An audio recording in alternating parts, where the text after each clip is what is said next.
ఆయన రాజ్యాన్ని జ్ఞాపకం చేసుకుంటూ అందరం తప్పడదాం. ఆమేన్. గ్లోరీ.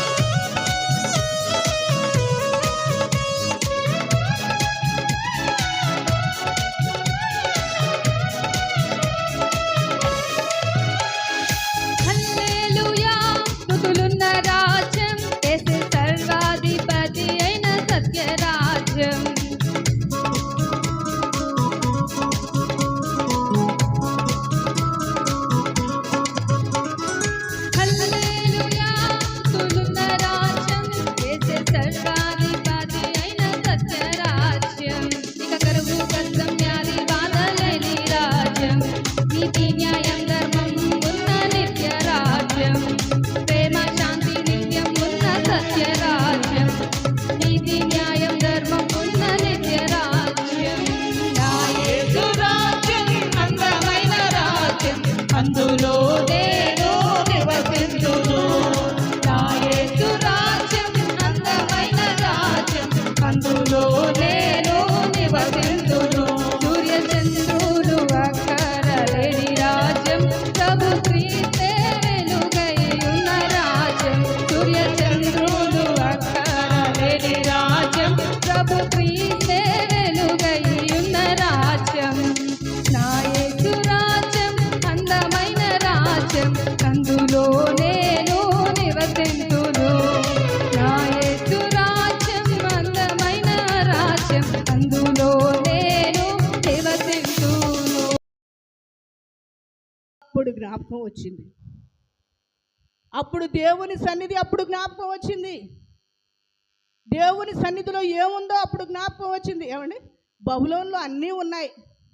బబులోన్లో అన్నీ, అదిగో అక్కడ కింద వ్రాయబడి ఉంది కదా, బబులోనీలు వాళ్ళు ఏం చేశారంటే, అన్యులు మన వలన ఉల్లాసము కోరిరి. ఎవరి వలన ఉల్లాసం కోరారు? బబులోన్లో చాలా ఉన్నాయి, కానీ వారికి ఆనందము లేదు అని అర్థం. వాళ్ళు ఒక కీర్తన పాడమని అడిగాడంట. మరి వీళ్ళ దగ్గర ఏమి లేవు, సితారాలు లేవు. ఎందుకు లేవు? వీడు తీసుకెళ్ళి నిరవంజి చెట్లకు తగిలించేశారట.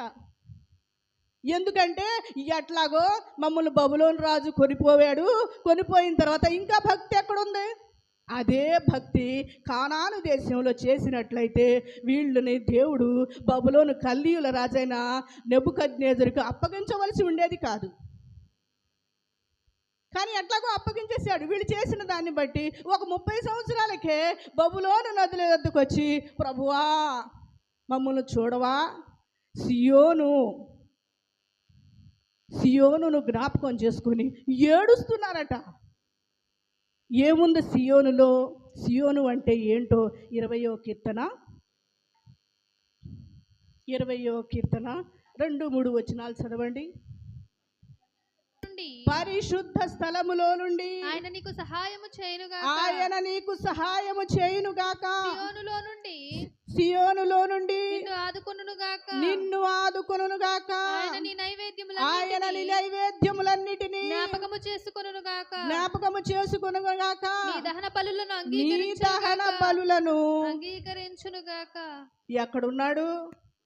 ఏమండి, పరిశుద్ధ స్థలమైన సియోనులో నుండి ఆయన నీకు సహాయము చేయునుగాక. అప్పుడు గుర్తుకొచ్చింది సహాయం చేసేవాళ్ళు కావాలి అని. ఎప్పుడు? ఒక 30 సంవత్సరాలు గడిచిపోయాయి అక్కడ.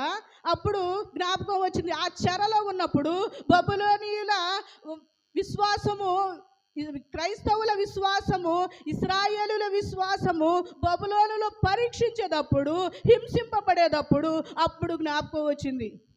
నదుల దగ్గరకు వచ్చేసి, ప్రభువా మాకు సహాయము చేయవా. అప్పుడు వచ్చారు దేవుని దగ్గరికి. నీటి కాలువలో యోరం నాటబడినదై ఆకువాడక తన కాలం మందు ఫలమిచ్చు చెట్టు వలె ఉంటుంది, అతడు చేయునదంతయు సఫలమగును. అప్పుడు జ్ఞాపకం వచ్చింది వీళ్ళకి. ఏమని? పరిశుద్ధ స్థలమైన సియోను ఉంటుంది. ఆ సియోను దావీదు పురము, దేవుడు ఏర్పాటు చేసినది కొండ మీద ఉంటుంది. హెర్మోను మంచు, సియోను కొండల మీద హెర్మోను మంచు వంటిది. ఆశీర్వాదము శాశ్వత జీవము అక్కడ ఉంటుందని దేవుడు సెలవిచ్చాడు కదా. ఆ సెలవిచ్చిన ఆ చోటును జ్ఞాపకం చేసుకొని వీళ్ళు ఏం చేస్తున్నారు? ఏడుస్తూ ప్రభువా మాకు సహాయం చేయవా. ఇప్పుడు ఏమండి, కనాను దేశంలో ఉన్నప్పుడు దేవుడిని దహన బలి అర్పించడం మానేశారు వీళ్ళు, కానీ ఇప్పుడు అర్పిస్తానని చెప్తున్నారు. ప్రభువా మాకు సహాయం చేయవా, మాకు సహాయం చేయి, నువ్వు ఆదుకో, సియోనులో నుండి ఆదుకో, మా నైవేద్యాలన్నీ అంగీకరించు అని ఏడుస్తూ అక్కడ ఏడవటం ప్రారంభించి, కారణం వాళ్ళు అది, అక్కడ ఏడవటం కారణం అది. ఎక్కడ? సియోనులో, బబులోను నదుల యొద్ద సియోనును జ్ఞాపకం చేసుకొని ఏడవటం. ఎందుకంటే ఆదరించేవారు లేరు, కరుణించేవారు లేరు, సహాయం చేసేవారు లేరు, తోడు వచ్చేవారు లేరు, ఆదరించడానికి మేలు చేసేవారు లేకుండా పోయినప్పుడు నిస్సహాయులైన తరువాత సియోను జ్ఞాపకం వచ్చింది. ఏమండి, ఏదైనా అంతేగా. ఏదో నా చిన్నతనంలో అనేవాడు, ఏదో గేదె ఉండంగా పాడి విలువ అర్థం కాదనో, పాడుండ ఏదో భలే మాట అనేవాళ్ళు. ఏమండి, సియోనులో ఉన్నంతసేపు, సియోనులో దేవుని దగ్గర ఉన్నంతసేపు, దావీదుపురం ఉన్నంతసేపు ఎవరు జయించడానికి లేదు. దావీదు రాజుగా ఉన్నంతసేపు, యూదా రాజులు ఉన్నంతసేపు దేవుని సన్నిధి మీదకి, దేవుని రాజ్యం మీదకి విరోధులు ఎవ్వరూ రావడానికి దారి లేదు. ఎందుకంటే దేవుడు వాళ్ళని అలాగున కాపాడాడు. ఇశ్రాయేలును కాపాడువాడు కునకడు నిద్రపోడు. అలాగున కాపాడబడ్డారు. మరి అలాగున కాపాడబడే వాళ్ళకి కావాల్సిన ఆ కాపాడటం వీళ్ళకి కావాల్సి వచ్చింది. ఈ కాపాడటం నాకు కావాలి, నాకు క్షేమము లేదు, ఆరోగ్యం లేదు, చూస్తే ఆ చుట్టూ బబులోను దేవతల నైవేద్యాలే తప్ప ఇంకా నాకేమీ కనపడట్లేదు. ఏమండి, ఎన్నున్నా అనారోగ్యం వచ్చినా బాగు చేసుకోలేము. ఏ డాక్టర్లకు కూడా వైద్యం అందనప్పుడు మనల్ని కలుగజేసిన దేవుడి జ్ఞాపకం చేసుకోవాలి. వాళ్ళు అప్పుడు జ్ఞాపకం చేసుకున్నారు, వాడు అనారోగ్య పరిస్థితులు అప్పుడు జ్ఞాపకం చేసుకున్నారు. ఏమండి, డబ్బు పరంగా బబులోన్లో ఉండొచ్చు, కానీ అయినను చెరగొని తీసుకొని వచ్చారుగా. ఎవరిస్తారు? అక్కడ శ్రేష్టమైన వారినే ఒక పదవిలో ఉంచుకున్నారు. దానియేలు శ్రేష్టమైన వాడు, అందుకే మంచి పదవిలో ఉంచుకున్నారు. అంతే తప్ప తాలుని కావాల్సిన దేవుడు సెలవిచ్చిన వారిని మాత్రం హతం చేసి పారేశారు. అప్పుడు మిగిలిన కొంతమంది ఏడుస్తున్నారు, అయ్యా మేము సియోనులో ఉన్నప్పుడు మమ్మల్ని ఆదుకున్నావు నాయనా, క్షేమాన్ని ఇచ్చావు నాయనా, కట్టని ఇండ్లు ఇచ్చావు నాయనా, పాలు తేనెలు ప్రవహించే దేశంలో మమ్మల్ని ఉంచావు నాయనా అని ఏడుస్తున్నారు. దేనికి? క్షేమం కోసం ఏడుస్తున్నారు, క్షేమం భద్రత కోసం ఏడుస్తున్నారు వీళ్ళు. ఇంకా సియోనులో ఏముందో 74వ కీర్తన. సియోను అంటే ఏంటో మీకు చెప్తాను నేను. 84వ కీర్తన, క్షమించండి, 84వ కీర్తన, 84వ కీర్తన చదవండి. 4-5 వచనాలు. నీ మందిరమునందు నివసించువారు ధన్యులు, నీ మందిరమునందు నివసించువారు ధన్యులు, వారు నిత్యము నిన్ను స్తుతించుదురు, వారు నిత్యము నిన్ను స్తుతించుదురు. నీ వలన బలమునందు మనుషులు ధన్యులు, నీ వలన బలమునందు మనుషులు ధన్యులు. యాత్ర చేయు మార్గములు వారికి అతి ప్రియములు, యాత్ర చేయు మార్గములు వారికి అతి ప్రియములు. ఏమండి, వీళ్ళకి జ్ఞాపకం అప్పుడు వచ్చింది. చదవండి, ఇంకా 7వ వచనం కూడా చదవండి. బలాభివృద్ధి నొందుచు, వారు నానాటికి బలాభివృద్ధి నొందుచు ప్రయాణము చేయుదురు. వారిలో ప్రతి వాడును సియోనులో దేవుని సన్నిధిని కనబడును. సియోను అనగా దేవుని సన్నిధి. దేవుని సన్నిధిలో ఏముంది? దేవుని సన్నిధిలో నిత్యము స్తుతి ఆరాధనలు ఉంటాయి. దేవుని సన్నిధిలో ఇంకా ఏముంటాయి?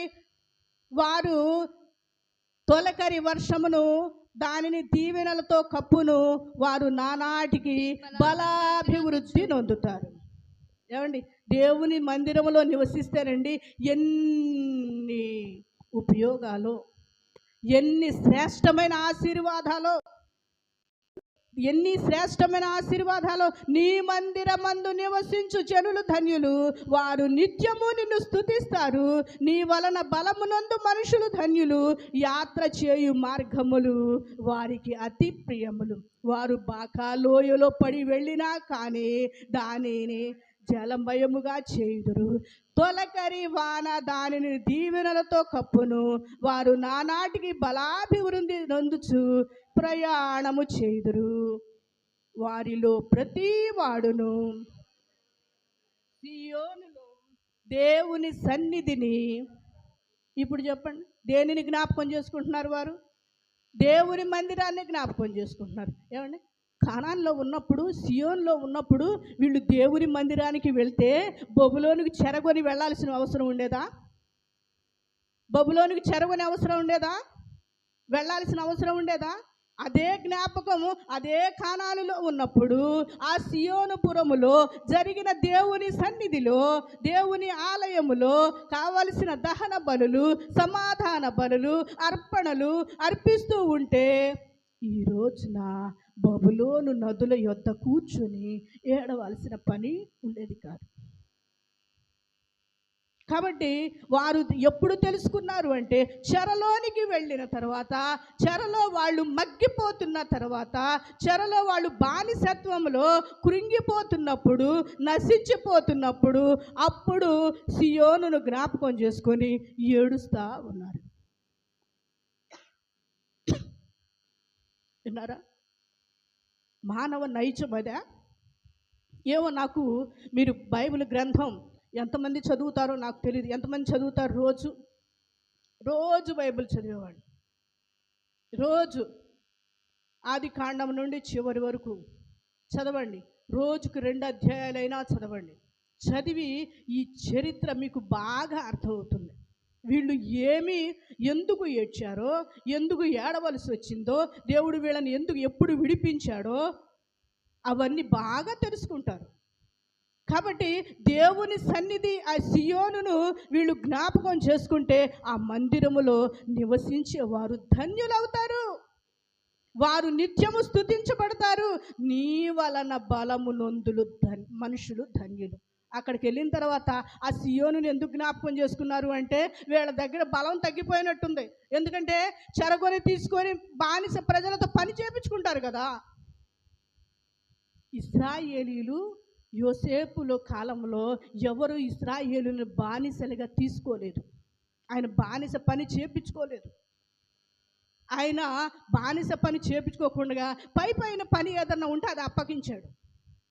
తద్వారా వీళ్ళకి ఆ వెట్టి చాకిరి చేయడం వీళ్ళకి లేదు అలవాటు. బబులోనికి వెళ్ళిన తర్వాత వీళ్ళు వెట్టి చాకిరి చేయాల్సి వచ్చింది. అందుకు సియోనును జ్ఞాపకం చేసుకొని, ప్రభువా నీ వలన మేము బలము నొందాము అని జ్ఞాపకం చేసుకొని ఏడుస్తున్నారు. అయితే సియోనులో ఉండేవాళ్ళు ఎలా ఉంటారో చెప్పనా? నానాటికి బలాభివృద్ధి నొందుతారు. నానాటికి. ఏమండి, ఈరోజు బలహీనులైపోయి రేపు ఇంకొంచెం బలహీనులైపోయి అలా ఉండరు. సియోనులో దేవుని సన్నిధిలో ఉండేవారు, దేవునిని ఆశ్రయించేవారు, దేవుని సన్నిధిని వెదికేవారు, ఆయనను కృపను కోరుకునేవారు ఎప్పటికీ నానాటికి బలాభివృద్ధి పొందుతారు. సియోను అనగా చెప్దాం, సియోను అనగా దేవుని సన్నిధి, దేవుని మందిరం, దేవుని ఆలయం, ఆయనను సేవించే స్థలం, ఆయనను ఆశ్రయించే స్థలం, ఆయనను పూజించే స్థలం, ఆయన కొరకు దహన బలులు అర్పించే స్థలం, ఆయన కొరకు సమాధాన బలులు అర్పించే స్థలం. కాబట్టి ఇది బాగుందా? ఇది ఏమాత్రం దేవుని మాట వినకపోవడం వలన వీళ్ళు బబులోనికి చెరగొని పోయిన సంగతిని మనకందరికీ అర్థమైందిగా. 37 కొంతకాలానికే సియోనును జ్ఞాపకం చేసుకొని ఏడ్చారట. ఇప్పుడు మనం ఏం చేయాలి? మనకి ఏడవలసిన అవసరం లేదు కదా. మనల్ని అలా చెరగొని పోయేవాళ్ళు ఎవరు? ఏమండి మనం బందీలుగా చేసేవాళ్ళు ఎవరు లేరు. స్వతంత్ర దేశం అంటున్నాం కదా, బందీలుగా చేసే పని లేదు. ఎవరు బాధ పెట్టేవారు లేవరు. ఎవరికి వారికే స్వేచ్ఛ స్వేచ్ఛ ఉంది. దేవుని మాట విన్నా పర్వాలేదు, వినకపోయినా పర్వాలేదు. ఏమండి దేవుని సన్నిధికి వచ్చినా పర్వాలేదు, రాకపోయినా పర్వాలేదు. ఎందుకంటే తద్వారా పెద్ద తేడా ఏమనిపించదు. ఆజ్ఞలు పాటించినా పర్వాలేదు, ఆజ్ఞలు పాటించకపోయినా పర్వాలేదు. అంతేనా? వాళ్ళకి వీళ్ళకి పెద్ద తేడా ఏం కనపడట్లేదు. ఇప్పుడు ఆయన సన్నిధికి వచ్చినా పర్వాలేదు, లేకపోతే రాకపోయినా ఇళ్లలో కూర్చోవచ్చు, వాళ్ళ పనులు చేసుకోవచ్చు. అవునా కాదా? ఏమన్నా మీకేమైనా తేడా అనిపించిందా? ఏం తేడా లేదు. దేవుని సన్నిధికి వచ్చినంత మాత్రాన ఏం జరిగింది ఏమీ లేదు, జరగకపోయినంత. ఎందుకంటే వీళ్ళకి ఒక టైం ఉంది. ఏమండి క్రైస్తవులకు, దేవుని సేవించే వారికి, ఆయన బిడ్డలైన వారికి ఒక సమయం ఉంది. వీళ్ళు బబులోను చెరలో ఉండి నదుల యొద్దకు వచ్చి ఏడ్చారే, అలాంటి ఏడుపు మనం ఎప్పుడు ఏడుస్తామో బైబిల్ గ్రంథం స్పష్టంగా చెప్పింది. ఎప్పుడు ఏడుస్తామో తెలుసా? లూకా సువార్త, క్రొత్త నిబంధన బైబిల్ గ్రంథంలోంచి లూకా సువార్త 13వ అధ్యాయము 28వ వచనాన్ని ఒకసారి చూడండి. అబ్రహాము ఇస్సాకు యాకోబులను సకల ప్రవక్తలను దేవుని రాజ్యములో ఉండుటయు మీరు వెలుపలికి త్రోయబడుటయు మీరు చూచినప్పుడు మీరు ఏడ్చుచు పండ్లు కొరుకుతారు. విన్నారా? అక్కడ బబులోనులో చెరగొని ఉన్న ఇశ్రాయేలీలు, యూదా ప్రజలు ఏడ్చినట్టుగా మనం ఏడవలసినంత అవసరం లేదు. ఇప్పుడు మనల్ని బందీలుగా తీసుకుని వెళ్ళేవారు లేరని చెప్పా కదా, బంధించేవారు లేరు, దేవుని సన్నిధికి రమ్మని చెప్పేవారు లేరు. ఒకవేళ చెప్పినా ఆనాడు యెహోయాకీము రోజులు దినవృత్తాంతమ గ్రంథంలో చెప్పినట్టుగా వచ్చే యాజకులను, పాస్టర్లను, దూతలను వీళ్ళు ఎగతాళి చేశారు. ఆ తర్వాత హింసించుచూ వచ్చారు.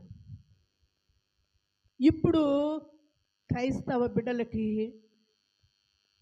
ఎగతాళి చేసినా ఏం రాదు, హేళన చేసినా ఏముండదు, మాటల చేత హింసించినా ఏముండదు, వాక్యం విన్నా వినకపోయినా ఏడవలసిన అవసరం లేదు ఇప్పుడు.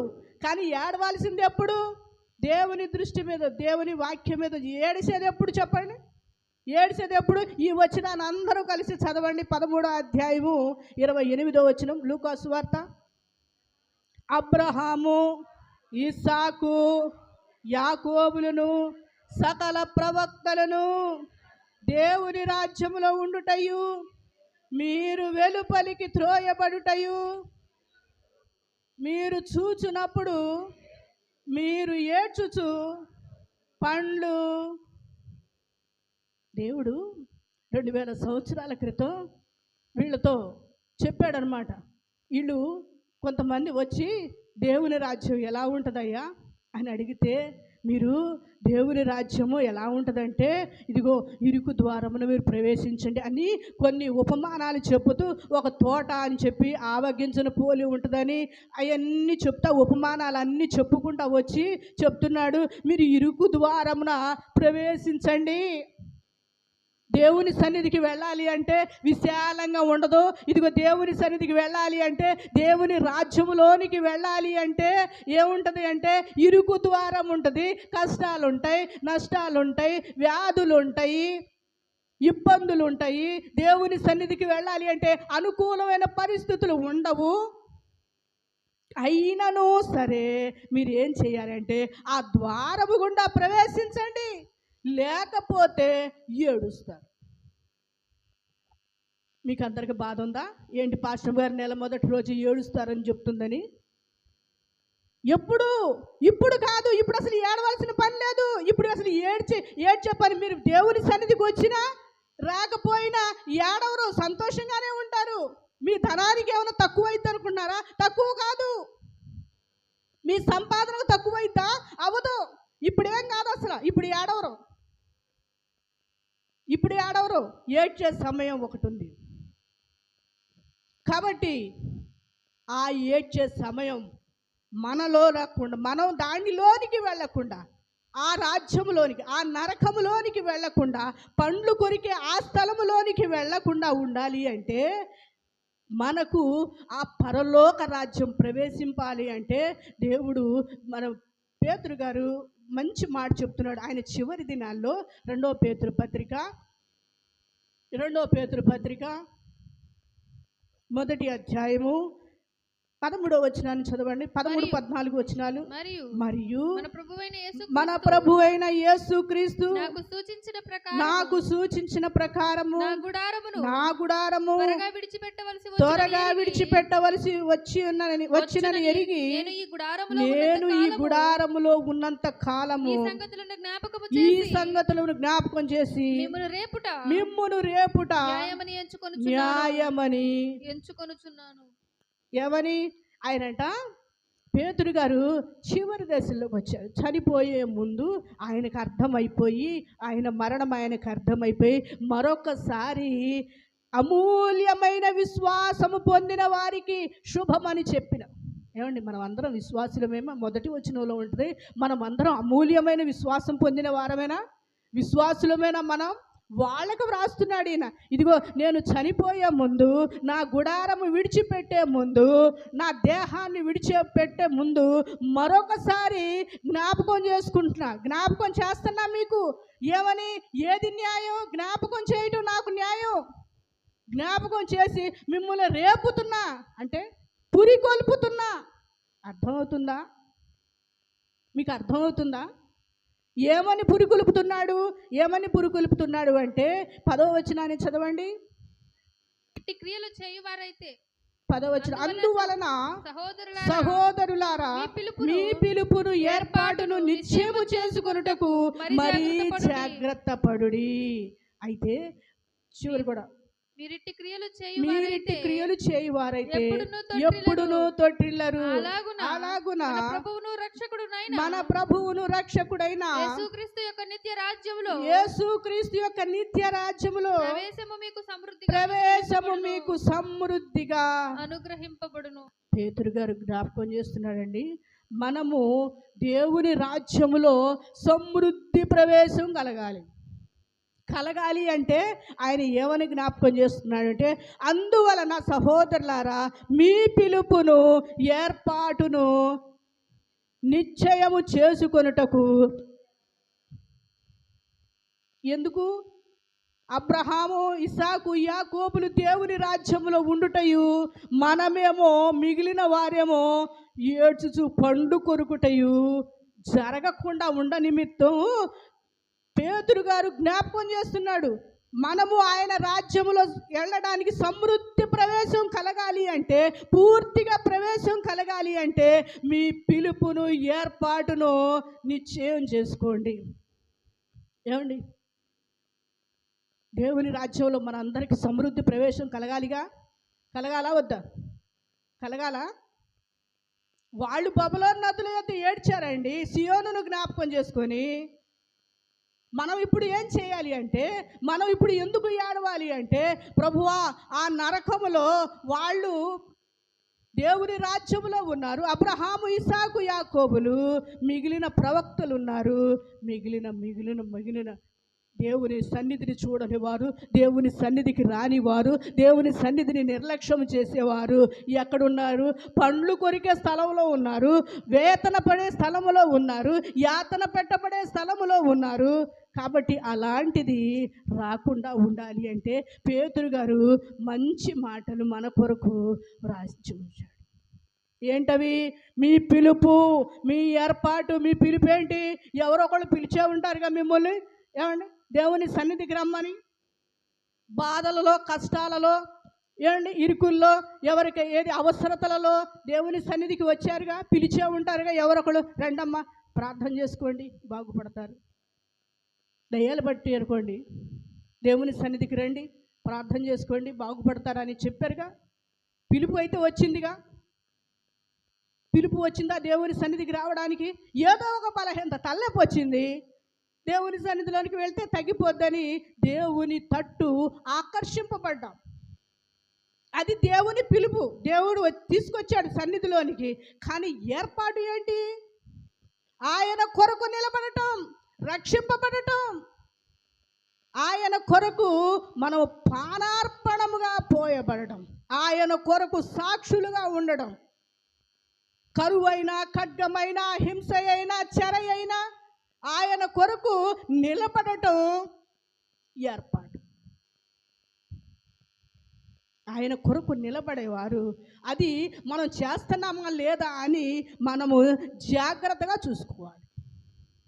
ఆయన కొరకు ఫలించే వారమేనా? మనము దేవుని సన్నిధికి వచ్చుట ద్వారా ఇందాక పాస్టర్ గారు చెప్పినట్లు దేవునికి ప్రాప్తం అంట మనుషుల దయ. ఏమండి? ఏం ఒరగదు.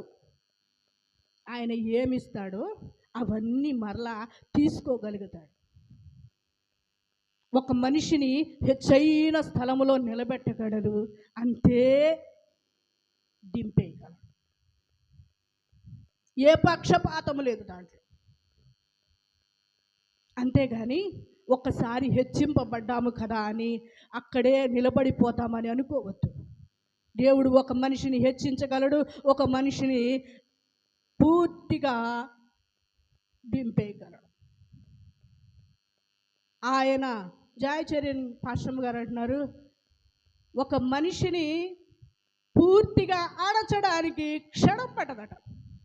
ఆవిడ చెప్తా ఉంటే నాకు కూడా ఆశ్చర్యం అనిపించింది. నిజమే ఆ మాట.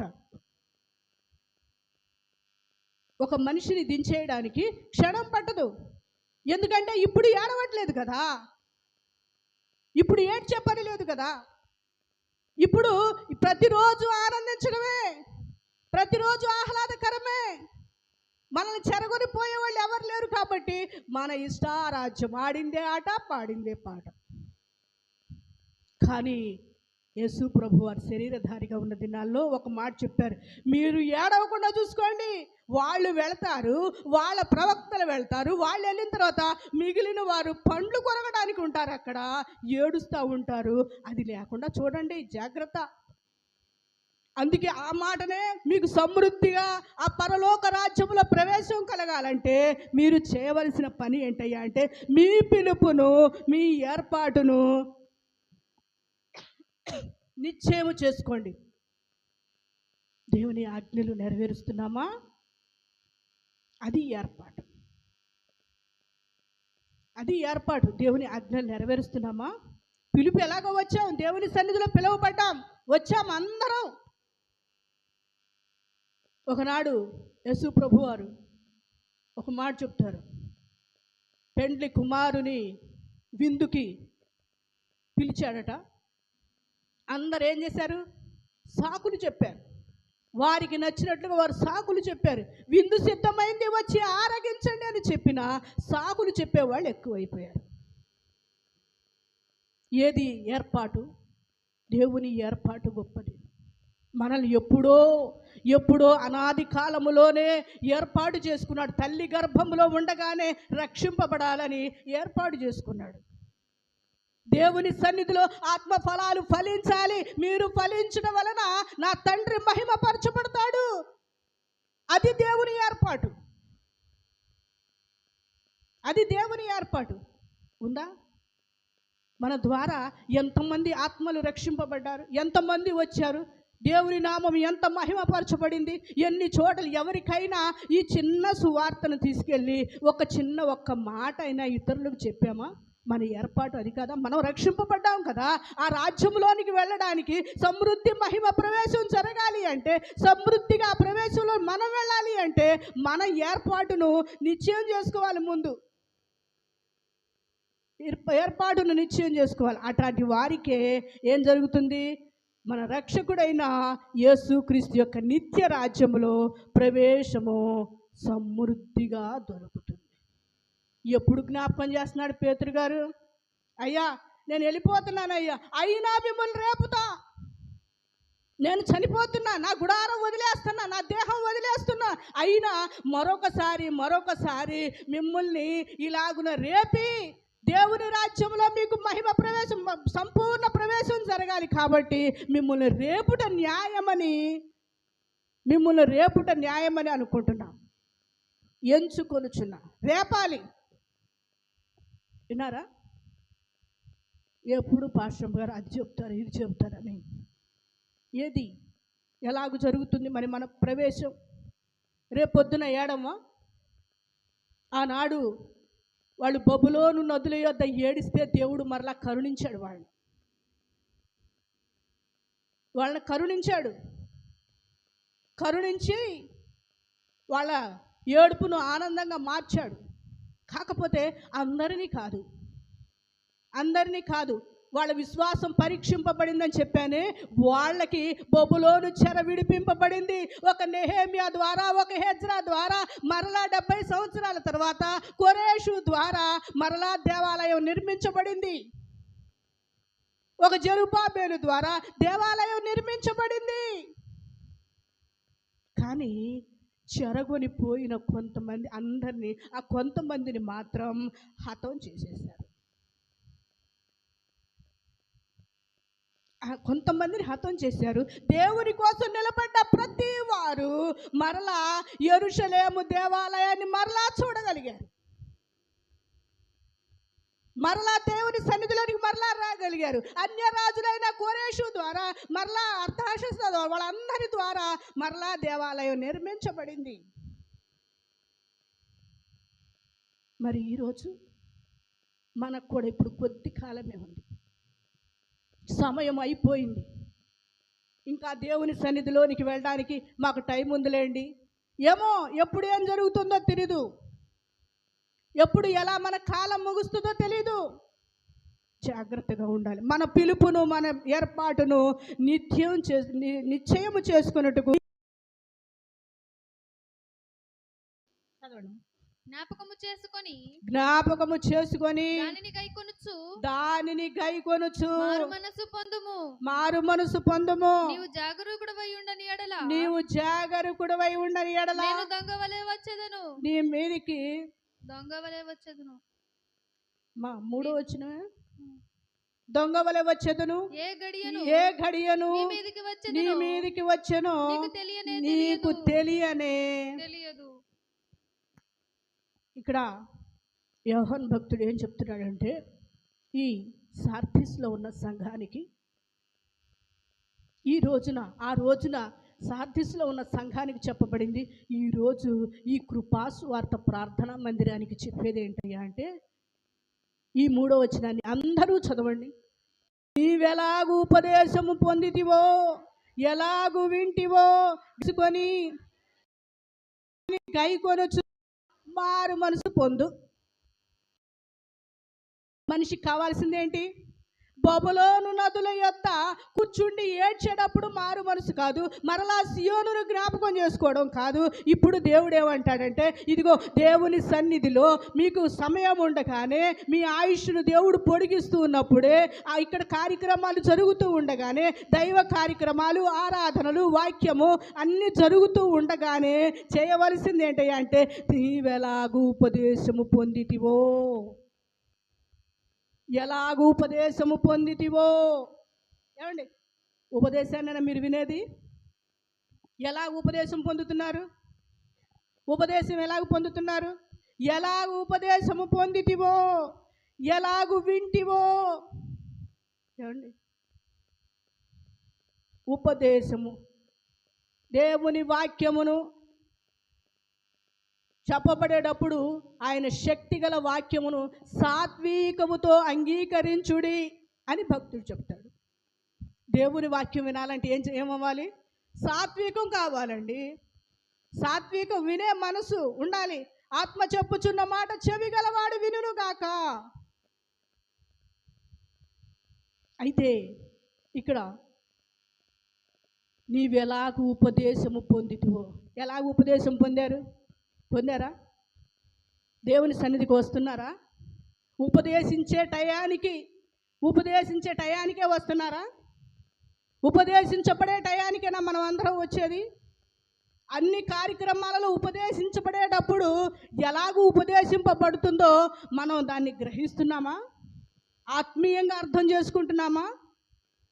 బెరయ సంఘస్థులంట దేవుని వాక్యం చెప్పబడేటప్పుడు అలాగూ ఉన్నవో లేవోనని ప్రతిరోజు పరీక్షించుకునేవాళ్ళంట. పరీక్షించేవాళ్ళు దైవ గ్రంథంలో నుండి అలాగున్నవో లేవోనని.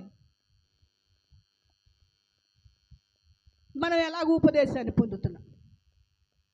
ఉపదేశాన్ని పొందడం ఎలా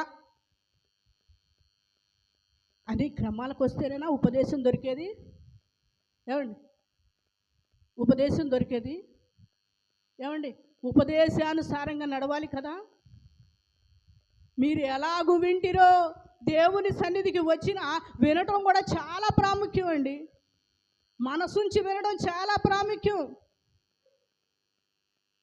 కొంతమంది వింటున్నట్టే ఉంటారు కానీ వాళ్ళ మనసులు చాలా దూరంగా ఉంటాయి. వాళ్ళ మనసులు చాలా దూరంగా ఉంటాయి. కాబట్టి వినేటప్పుడు కూడా ఇక్కడ భక్తుడు అంటాడు, నీవెలాగు వింటివో. ఏమండి, ఎలాగూ నీ మనసు ఎక్కడ పెట్టుకొని విన్నావు? దేవుని వాక్యం మీదనే ఉందా? దేవుని సన్నిధిలోనే ఉందా? భయభక్తులతోనే కూర్చున్నాడా? దేవుడు అంటాడు కదా, ప్రసంగి చెప్తాడు, నీ దేవుడైన యెహోవా మందిరమునకు పోవునప్పుడు నీ ప్రవర్తన అంతయు జాగ్రత్తగా చూచుకో. ఎలాగూ ఉపదేశం విన్నావో, ఎలాగున ఉపదేశింపబడ్డావో, ఎలాగున వింటివో జ్ఞాపకం చేసుకో. ఏమండి, ఒక రోజున జ్ఞాపకం చేసుకోవాలి. మీరు ఎప్పటికప్పుడు పరీక్షించుకోవాలి. నేను దేవుని యందు భయభక్తులు కలిగి ఉన్నానా? దేవుని యందు భయభక్తులు కలిగి ఆయన సన్నిధిలో కూర్చున్నానా? ఉపదేశింపబడుతూ ఉంది దేవుని మాటలు కదా. ఆయన మాటలు శక్తివంతమైనవి కదా. ఆయన మాటలు స్వస్థపరిచేవి కదా. ఆయన మాటలు కృంగిన వారిని లేవనెత్తేవి కదా.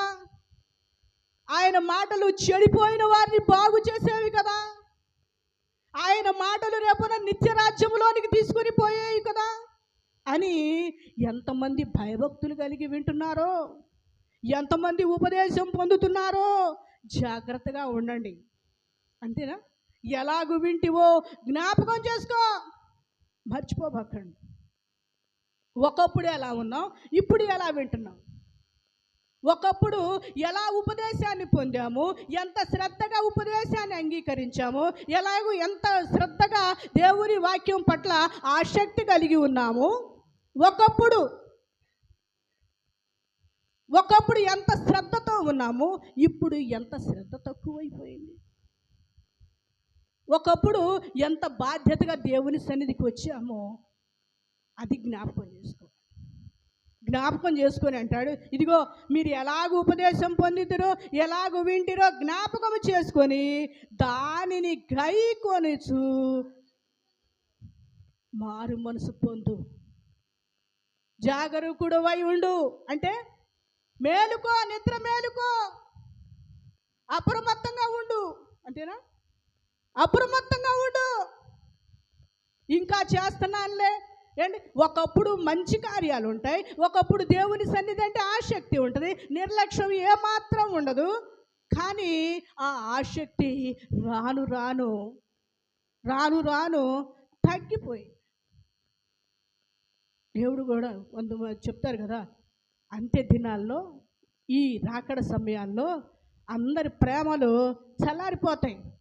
మనిషి కుమారుడు వచ్చే సమయంలో విశ్వాసులలో విశ్వాసం లేదు ముందు.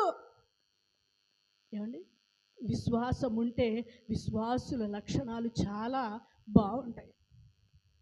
దేవుని వాక్యానికి ప్రాధాన్యత ఇస్తారు, దేవుని సన్నిధికి ప్రాధాన్యత ఇస్తారు, దేవుని సన్నిధి అంటే ఆసక్తి కలిగి ఉంటారు. అయితే ఇక్కడ యోహాను భక్తుడు అంటాడు, నీవెలాగూ ఉపదేశం పొందితివో, సార్దీసులో ఉన్న సంఘానికి చెప్తున్నాడు, నీవెలాగూ వింటివో, ఎలాగూ ఉపదేశం పొందితివో దానిని జ్ఞాపకం చేసుకొని గైకొనుచు మారు మనసు పొందు. లేకపోతే నీవు జాగరుడుకువై లేకపోతే, అప్రమత్తంగా ఉండకపోతే ఏమొస్తుంది? దేవుని రాకడ దొంగ వలె వస్తాడు. ఏమండి, దేవుని రాకడ కొంతమంది ఈ లోకంలో అప్పుడు వస్తుంది. ఈ మధ్య కాలం లేదులే కానండి, నా ఒక 10-15 సంవత్సరాల క్రితం కొంతమంది డేట్లు చెప్పేవాళ్ళు. ఇదిగో ఈ రాకడ ఇదిగో ఈ టయానికల్లా మొత్తం పాడైపోద్ది, మొత్తం నాశనం అయిపోద్ది, భూమి అంతం అయిపోతుంది, అదని ఇదని అదని చెప్తా ఉన్నారు. ఏదో శాస్త్రవేత్తల వారి లెక్కల్లో చెప్తున్నారేమో కానీ అది ఎక్కడైనా కొద్దిగా జరిగిద్దేమో కానీ పూర్తిగా రాకడ ఎవరికీ తెలియదు. ఎప్పుడు వస్తుందంట రాకడ? రాత్రి వేళ దొంగ ఎలాగ వచ్చునో అలాగే ప్రభు దినం వచ్చును. రాత్రి వేళ దొంగ ఏమండి, దొంగ చెప్పి వస్తాడా? దొంగ చెప్పి వస్తాడా?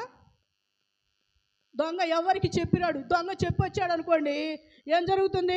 మనం జాగ్రత్త పడతాం. అలాగూ జాగ్రత్త పడాలి అనుకుంటే 10 మంది కన్యకులను జ్ఞాపకం చేసుకోవచ్చు. 10 మంది బయలుదేరారు, 10 మంది దేవుని ఎదుర్కోవడానికే వెళ్ళారు, పెండ్లి కుమారుని రాక కోసం ఎదురు చూశారు. కానీ 5 మాత్రమే ఆయన పిలుపును విని లోపలికి ప్రవేశించారు. కాబట్టి ఈ మధ్యాహ్న కాల సమయంలో దేవుని వాక్యం చెప్పేదేంటి? కాబట్టి ఉపదేశం ఎలాగ పొందుతున్నామో జాగ్రత్తగా పరిశీలించుకునే వారమై ఉండాలి. దేవుని వాక్యం ఎలాగ వింటున్నామో వినేవారు వినగలిగిన మనసుతోనే వింటున్నారా? గ్రహించే మనసుతోనే వింటున్నారా? లేకపోతే పెడచెవుని పెడుతున్నారా? మాకు కాదులే అనుకున్నట్టుగా వింటున్నారా? అయితే జాగ్రత్త అని దేవుని వాక్యం చెప్పబడుతుంది. ఒకవేళ అలాగున చేస్తే మనము దేవుని రాకడ కొరకు ఎదురు చూడాల్సిన వారమే ఉన్నాం. లేకపోతే దేవుని రాకడకు మనం ఎత్తబడలేము. ఆ రాజ్యంలో ప్రవేశం మనకు దొరకదు. మనం చదువుకున్నాం కదా లూకాసు వార్తలో ఏమైంది? అబ్రహాము, ఇస్సాకు, యాకోబులు సకల ప్రవక్తలు ఆయన రాజ్యములో ఉండుటయు, మనమేమో మీ విడిచిపెట్టబడిన వారు ఏడవటం ఉంటుంది. దానికోసం మనం ప్రయాసపడాలి. ప్రభువా, అలాంటిది ఏది మా జీవితాల్లో కలగకుండగా, అదే ప్రకటన గ్రంథం 2:5 ఒక వచనాన్ని చదువుకొని నా మాటలు ముగిస్తాను. 2:5, నీవు ఏ స్థితిలో పడితివో అది జ్ఞాపకము చేసుకొని మారు మనసు పొంది ఆ మొదటి క్రియలను చేయుము. అట్లు చేస్తే మారు మనసు పొందితేనే సరి. లేని ఎడల నేను నీ యొద్దకు వచ్చి నీ దీపస్తంభమును దాని చోట నుండి తీసివేయుదును. ఎంత బాధాకరమైన మాట తెలుసో! ఆ క్రియలు చేయకపోతే దేవుడు ఆ ఇశ్రాయేలుని, యూదా ప్రజలను కానానులో ఉన్నప్పుడు దేవుని మాటలు వింటే వాళ్ళు చెరగొని బబులోను దేశానికి చెరపట్టబడవలసి ఉండేది కాదు, అక్కడ ఏడవలసి ఉండేది కాదు. ఇప్పుడు మనం ఏడవకుండా ఉండాలి అంటే ఇదిగో మొదటి క్రియలు మరలా చేయాలి, జ్ఞాపకం చేసుకోవాలి. ఏ స్థితిలో ఏది చేయట్లేదో, ఏది మానేస్తున్నామో, ఏమండి క్రమాలు మానేస్తున్నావా? జ్ఞాపకం చేసుకోండి. మానేస్తే దేవుని ఉపదేశం ఎలాగ వస్తుంది? ఎలాగూ వింటాం మనం? ఎలాగూ ప్రార్థనలో బలపడతాం? విశ్వాసం ఎలా బలపడుతుంది? ఉపదేశాన్ని వింటేనే కదా. వినుట వల్ల విశ్వాసము కలుగును, వినుట క్రీస్తుని గురించిన మాట వలన కలుగును. అంతేగాని మేము విననక్కర్లేదండి, ఎప్పుడైనా ఒకసారి వచ్చి బలారాధనలో పాలు పంపులు పొందుతామంటే అనుకుంటే పొరపాటే. వీటన్నిటికీ లెక్క ఉంటుంది, జాగ్రత్త. ఇక్కడ ఏమంటాడు అంటే, ఏ స్థితిలో పడితేవో ప్రార్థనలో పడిపోయావా?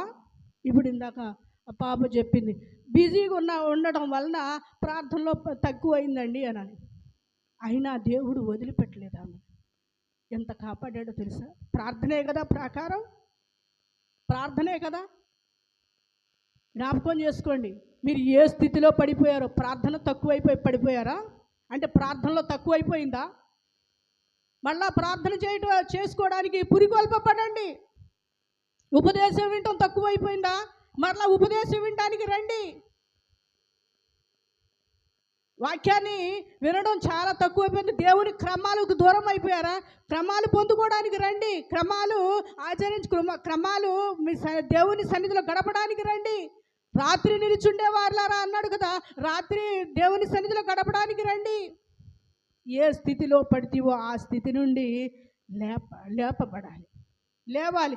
లేకపోతే ఏం జరుగుతుందంటే, మారు మనసు పొందకపోతే ఒక మంచి మాట ఉందండి ఇక్కడ, నేను నీ యొద్దకు వచ్చి నీ దీపస్తంభమును తీసివేస్తున్నా. ఏమండి, ఎలాగూ దీపస్తంభమును తీసివేస్తాడంట. జాగ్రత్తగా ఉండటం మంచిది. ఏంటి దీపస్తంభం అంటే? మీ ఇంట్లో కరెంటా? మీ ఇంట్లో కరెంటేనా? ఏమండి, ఇప్పుడు మనకు కరెంట్ లేదు, అన్నీ ఆగిపోయాయి. రాత్రి నుండి కరెంట్ లేదు, వాటర్ నీళ్ళు ఎక్కించుకోకపోతే ట్యాంక్లోకి నీళ్ళు రావట్లేదు, ఛార్జింగ్లు లేవు, ఫోన్లో ఛార్జింగ్ లేవు. కానీ అదా నీ దీపస్తంభాన్ని తీసేస్తానన్నది? దేవుని వాక్యం ఏం చెప్పబడిందంటే, నరుని ఆత్మ యెహోవా పెట్టిన దీపము, నరుని ఆత్మ యెహోవా పెట్టిన దీపము. దీపం ఉండగానే ఇల్లు చక్క పెట్టుకొని హిజ్కియాతో అంటాడు, దేవుడు సెలవిస్తాడు. విన్నారా? దీపస్తంభాన్ని తీసివేసేదాకా ఎందుకు వెళ్ళాలి? నరుని ఆత్మ యెహోవా పెట్టిన దీపము. హిజ్కియాతో దేవుడు అంటాడు, ఇదిగో అయ్యా, నువ్వు మరణం అవుతున్నావు కానీ నీ ఇల్లు చక్క పెట్టుకో. జాగ్రత్త. ప్రతి విశ్వాసి, ప్రతి క్రైస్తవుడు జాగ్రత్తగా కనిపెట్టుకోవాల్సింది ఏంటయ్యా అంటే, ఎక్కడ ఉన్నాం మనం, ఏ పరిస్థితిలో మన విశ్వాసం దిగజారుతుంది, ఏ పరిస్థితిలో మనం క్రమాలను విడిచిపెడుతున్నాం, ఏ పరిస్థితిలో దేవునికి దూరం అవుతున్నాం, ఏ పరిస్థితిలో మనము దేవునితో సహవాసం కలిగి ఉండలేకపోతున్నాం అని గ్రహించి ఆ స్థితి నుండి లేచి మారు మనసు పొందాలి. అంటే అవి వదిలిపెట్టాలి, పాత క్రియలు వదిలిపెట్టి మరొక నూతనమైన క్రియలో మరింతగా భక్తి చేయడానికి, సాధకం చేసుకోవడానికి పురికొల్పబడాలి. అప్పుడు దేవుని రాజ్యంలో మనకు సమృద్ధి అయిన ప్రవేశము కలుగును గాక. దేవుడి వాక్యాన్ని మనందరి హృదయాలు భద్రపరచును గాక. ఆమేన్. దేవునికి స్తోత్రం కలుగును గాక. హల్లెలూయా. ఇంతవరకు మనం శ్రేష్టమైన సంగతులు దైవ గ్రంథంలో నుంచి, ముఖ్యంగా 137వ కీర్తనలోని ఆ మొదటి వచనాన్ని ఆధారం చేసుకొని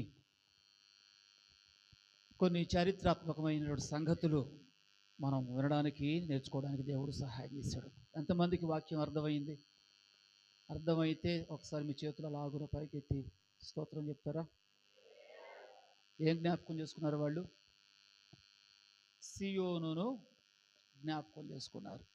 ఎక్కడ జ్ఞాపకం చేసుకున్నారు? బబులోనులో జ్ఞాపకం చేసుకున్నారు. బబులోనులో ఏముంది అక్కడ? చెర, బానిసత్వం. బబులోను రాజు వారిని కొనిపోయాడు. వారిని కొనిపోక మునుపు వారు ఉన్నటువంటిది సియోను, లేకపోతే కానాను. ఏమండి, కానానులోనికి వారిని ఎవరు తీసుకుని వచ్చారు?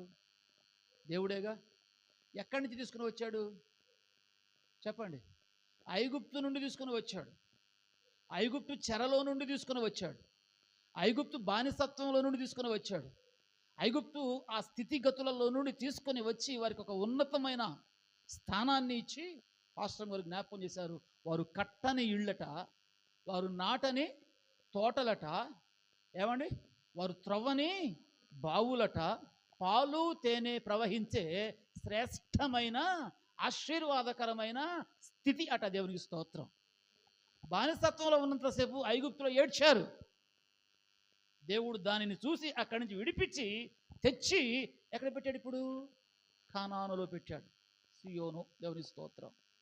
మరి అక్కడి నుంచి విడిపించిన దేవునికి, ఈ మంచి స్థితిని కలగజేసిన దేవునికి వీళ్ళు ఎంత కృతజ్ఞత కలిగి ఉండాలి? అర్థమవుతుందా మీకు? ఉందా మరి? వాళ్ళకు కదా. మరి మన వాళ్లకు మన సంఘంలోని మరికొంతమంది జీవితాలకు ఎక్కడి నుండి వాళ్ళు విడుదల పొంది ప్రియులరా ఈ రోజున ఈ మంచి స్థితిని అనుభవిస్తున్నారో అలా అనుభవించుటకు అనుగ్రహించినటువంటి ఆ అనురాగపూర్ణుడైనటువంటి దేవునిని మహిమపరచుటకు రాలేకపోయారే. అలా రండి, ఉపదేశాన్ని వినండి అని దేవుడు తన దూతలను పంపినా, న్యాయాధిపతులను పంపినా, యాజకులను పంపినా, ప్రవక్తలను పంపినా ఏం చేశారు? హేళన చేశారట. వాళ్ళ మాటలను తృణీకరించారట. వాళ్ళకేం నష్టం లేదు ఆనాడు కానీ ఈనాడు కానీ. ఏమండి, దైవ సేవకుడి నోట నుండి వచ్చే మాటను, సేవకురాలి నోట నుండి వచ్చేటటువంటి మాటను తృణీకరిస్తే నష్టం ఎవరికయ్యా అని చెప్పేస్తానంటే, అమ్మ చెప్పండి ఎవరికి? తృణీకరించిన వారికే. వాళ్ళు హేళన చేశారట సేవకుల్ని.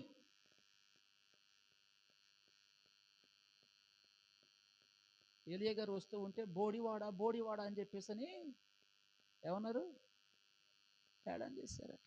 ఏం జరిగిందమ్మా? ఎలా ఎలా అడవి జంతువులు, అడవి మృగాలు, దేవుడు వాటిని ప్రేరేపించినట్టున్నాడు, వెళ్ళండి వాళ్ళ సంగతి ఏంటో చూడమన్నట్టున్నాడు. మొత్తానికి ప్రియమైన వాళ్ళరా ఏం జరిగిందో మనకు తెలుసు. మిమ్మల్ని రేపడానికి, పురికొల్పడానికి, ప్రోత్సహించడానికి క్రీస్తునందు ప్రియమైన వాళ్ళరా దేవుడు పంపినటువంటి ఆ యాజకులు, ఆ సేవకులు, ఆ దైవ జనులు మీ కొరకు పాటుపడుతూ ఉంటే, ప్రయాసపడుతూ ఉంటే, వాక్యాన్ని బోధిస్తూ ఉంటే ఒకప్పటి స్థితిని జ్ఞాపకం చేసుకొని ఆ స్థితి నుంచి విడిపించిన దేవునికి కృతజ్ఞత కలిగి బ్రతకమని చెప్పేసి నేను అంటూ ఉంటే, ప్రియమైన వారలరా ఈ రకమైనటువంటి ఈ తిరుగుబాటు స్వభావం ఏదైతే ఉందో మరి అది దేవుడు చూడడా? ఏమండి, ఐగుప్తు బానిసత్వం నుంచి తీసుకొని వచ్చి వీళ్ళను కానానులో పెట్టాడు, సియోనులో సంతోషదాయకమైనటువంటి శ్రేష్టమైన స్థితిగతులు కలగజేసి, కలిగిన ఈ స్థితిగతులు వాళ్ళని ఇప్పుడు ఏమైందంటే బాగా తినిన కారణాన, నొప్పేది తెలియకోకుండా పెరుగుతున్న కారణాన, బ్రతుకుతున్న కారణాన, అన్ని కాళ్ళకాడికి వచ్చి పడుతున్న కారణాన అదేగా వాళ్ళకి జరిగింది. ఏం ప్రవహిస్తుంది అక్కడ? పాలు తేనె. ద్రాక్ష గెలలేమో ఇద్దరు మోయగలిగినంత. ఏమండి, వీళ్ళు కట్టింది కాదు ఇల్లు, వీళ్ళు నాటింది కాదు తోట, వీళ్ళు త్రవ్విని కాదు నీళ్లు, అన్నీ సమృద్ధిగా వస్తూ ఉన్నాయి. అంటే సమృద్ధి కలిగితే నీ పాతకాలపు స్థితిని మర్చిపోతావా? నీ వెనకటి కాలాన్ని మర్చిపోతావా? అనండి, అరే దానిని జ్ఞాపకం చేసుకొని దేవానికి స్తోత్రం స్తోత్రం స్తోత్రం అని కృప పొందిన మనము కృతజ్ఞత భావంతో మరింతగా ఆయనను కొనియాడవలసిన దానికి బదులు అన్యులతో సహవాసం చేసి అన్య క్రియలను నేర్చుకొని దేవునిని తృణీకరించారట వాళ్ళు. అందుచేత ఎవరిని రేపాడు దేవుడు? ఏమండి, దేవునికి స్తోత్రం. జాగ్రత్త. మన కొరకు ఏ శత్రువు రేగక మునిపే, రేపబడక మునిపే మనకై మనముగా దేవునికి గనక మనము లొంగిపోగలిగితే, ఆయనకు సిలిండర్ కాగలిగితే ప్రియమైన వారు బాగుంటుంది.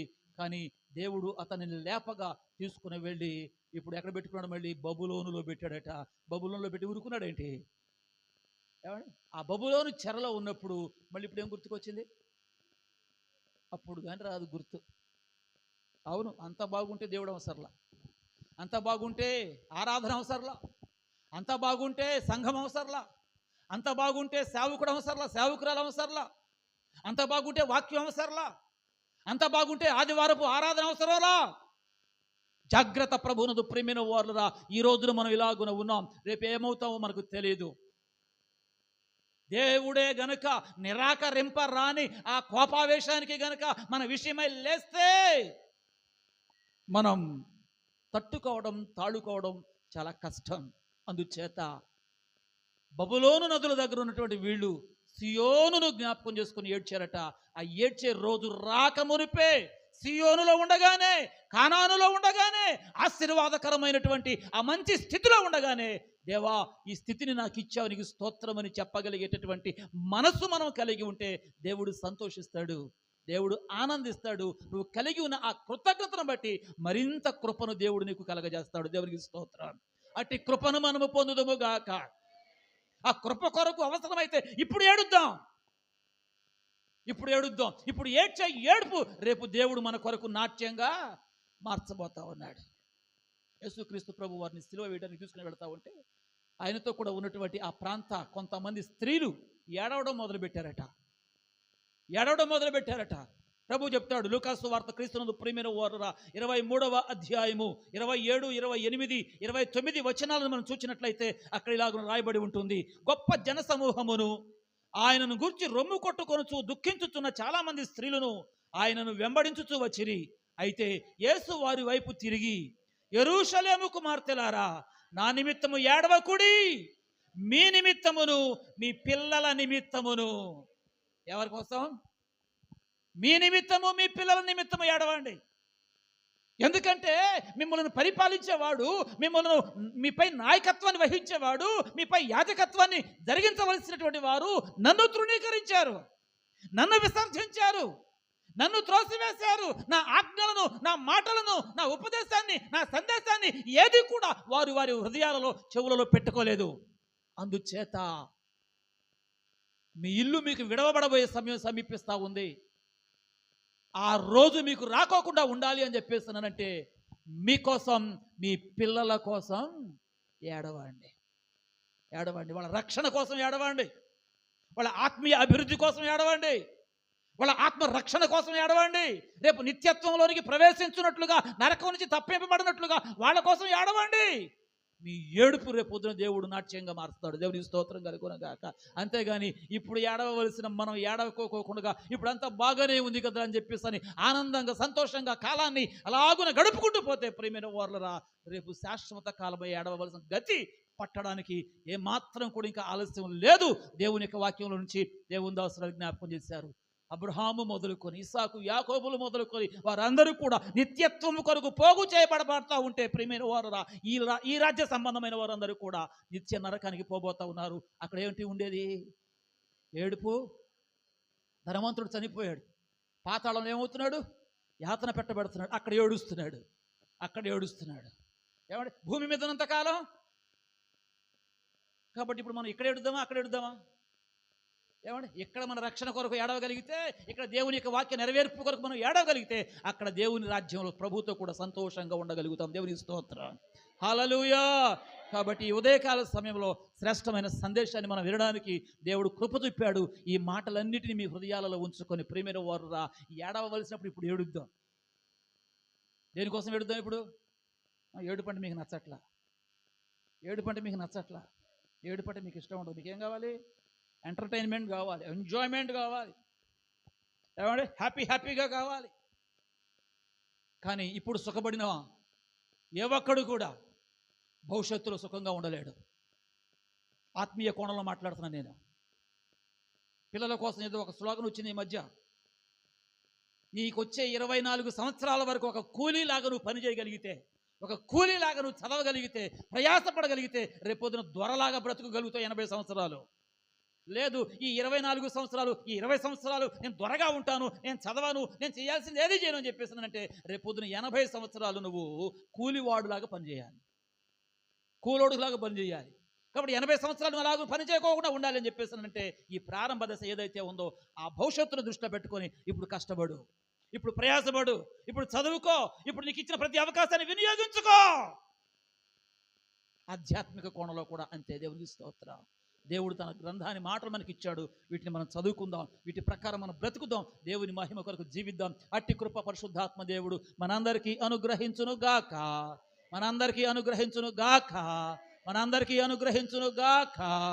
హల్లెలూయా.